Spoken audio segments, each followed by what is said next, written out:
9 जून से कलअदम अवामी action committee के धरने का आगाज हुआ, लेकिन हालिया सियासी क़यादत के बयानात से अंदाजा होता है कि धरना मुजाहिरीन और हुकूमत के दरमियान डेडलॉक का बाइस बन चुका है। एक तरफ शहरी सरापा एहतजाज है कि उन्हें रोजमर्रा की खुराक अद्वियात दस्तयाब नहीं, दूसरी तरफ हुकूमत का कहना है कि रियासत की रिट बरकरार रहेगी। वज़ीर-ए-आज़म आजाद कश्मीर कहते हैं कलअदम एक्शन कमेटी का खेल खत्म हो चुका, रियासती रिट पर कोई समझौता नहीं होगा।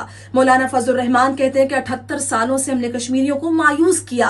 शाह गुलाम कादिर कहते हैं कि फौज के खिलाफ बगावत पर रुखसाना आजाद कश्मीर की आवाम का एजेंडा नहीं हो सकता।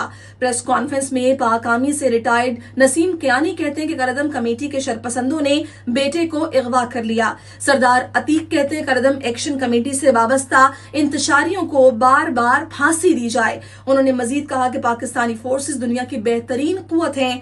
अमरीकी सदर नाश्ता बाद में करते हैं, फील्ड मार्शल के लिए कलमात खैर पहले कहते हैं। ख्वाजा आसिफ का कहना है कि भारत की आजाद कश्मीर में अमन तबाह करने की कोशिश नाकाम हो गई।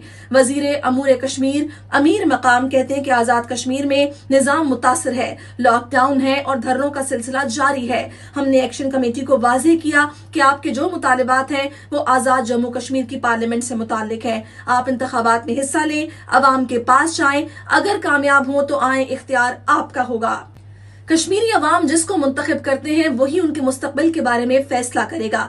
मसाइल का हल इंतखाबात और अवाम के फैसले से निकलता है और इंशाअल्लाह इसके लिए मुकम्मल रास्ता मौजूद है। बातचीत ही वाहिद हल है।